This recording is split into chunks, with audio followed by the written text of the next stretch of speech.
Good evening, guys.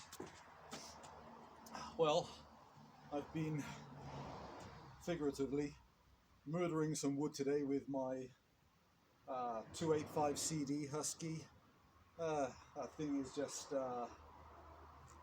spectacular, and it's been kind of strange weather on and off, and so I've been trying a few of my older saws, and then I've had a delivery of a few more of this batch of older saws, so a couple of more project saws I'm going to be putting up for sale, and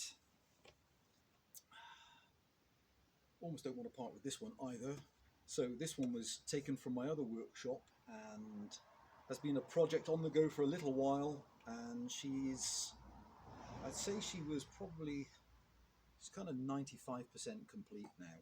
So Homelite C5, Textron C5, so early 60s saws, absolute thumper, real brute. So from 1962, only made for a handful of years then before the C51 replaced her, and so 2-inch piston, just under 51 mil I think, and has, make sure that's off, absolutely spectacular compression, which is why this one was kept in my other workshop. So she's, I think they're 38 mil strokes, so they have a nominal 77cc capacity. And so outside today I've got one of my one owner steel 08s S's, which I was going to show, but I've run out a bit of time.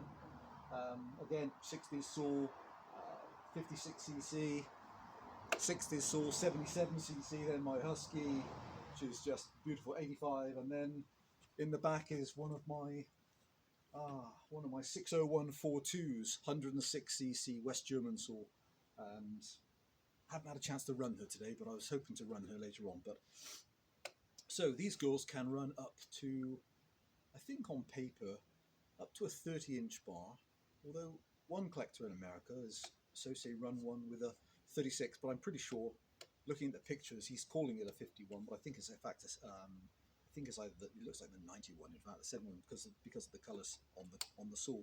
So what does she need?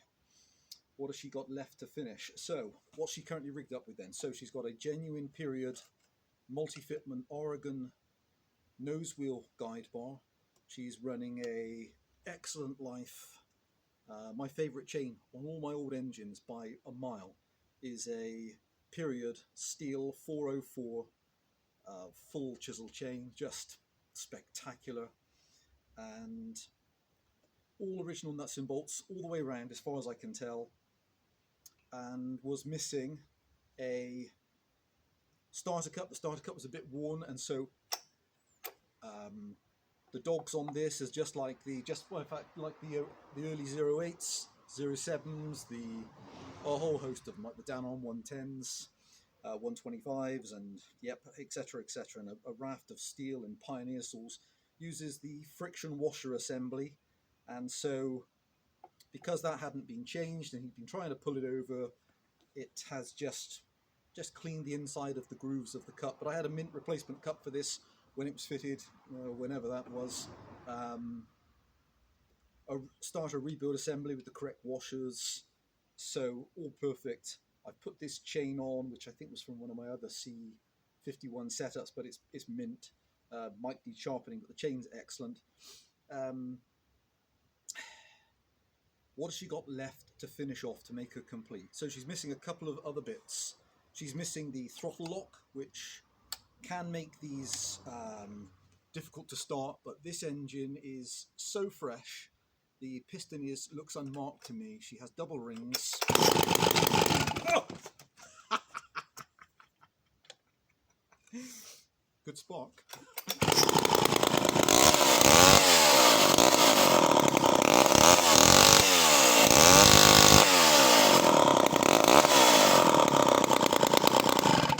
So she's a ferocious starter, and so she's missing the spark plug cap. And has great compression. So missing the throttle lock, although she does still start like it, but it just makes priming a touch more difficult. She is still missing a felling spike. She has a nice air filter in her now. Starter assembly's been done, and the only major problem left with her, or the major thing left to do, is the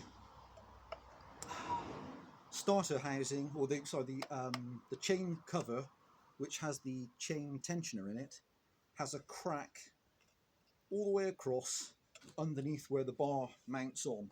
And so what people do with this model is a bit like the early partners, the R16s and 17s, is because that screw is mounted in its position, if you don't line it up and then you clamp up the guide bar, you end up clamping the chain tensioner onto the guide bar instead of into the recess. As you do it up, it then cracks this cover. And that's it. So as far as I know, that is absolutely it. The chain oiler, manual oiler, that cap is a little bit loose, but she's still on, and that is it. She's absolutely gorgeous all round. And in terms of additional damage, in fact, let's get the camera and do a walk around, because she really is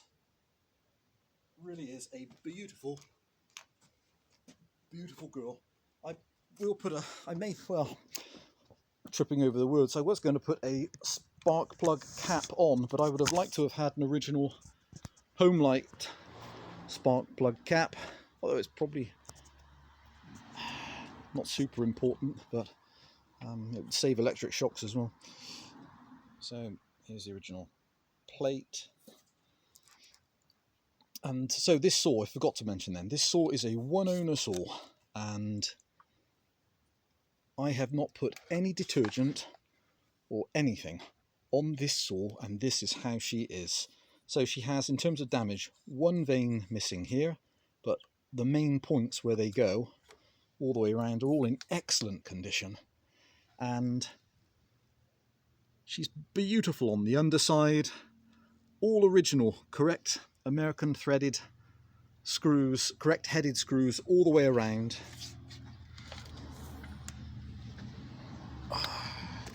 So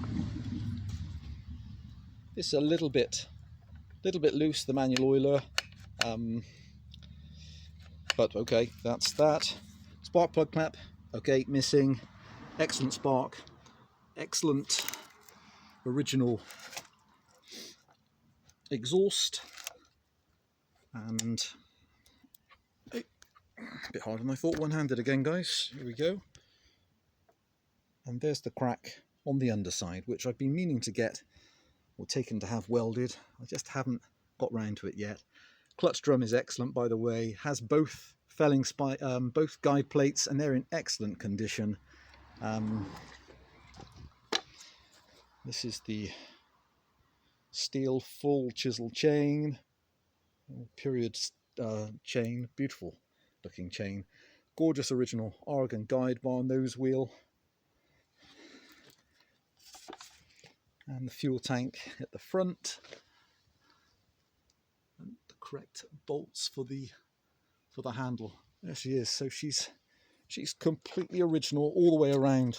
Just a beautiful, beautiful old girl. Paintwork nice on top. So what she needs then is let's put this back on, show her on a restart.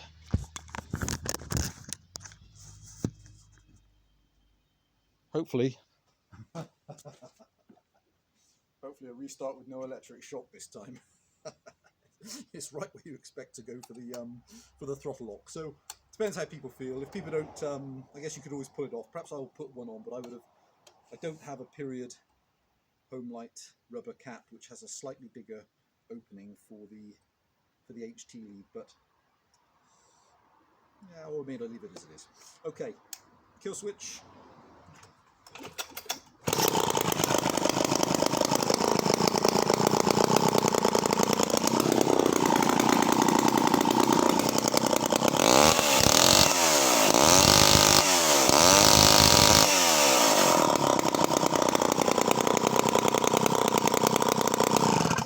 So she comes back to a beautiful steady idle straight away, straight up, straight down. I mean, they're not high revving engines, and Although, interestingly, again, I've seen an electronic ignition converted one of these, and they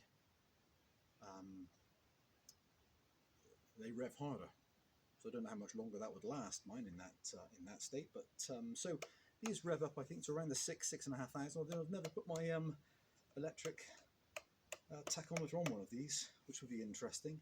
So I think they rev around the 6,500 RPM mark, and such a large, lazy, torquey engine. But like I say, this one is really unusual. Most of the C5s you'll find the engines are just literally, they've just been used and worn out. Just spectacular compression, which of course means it just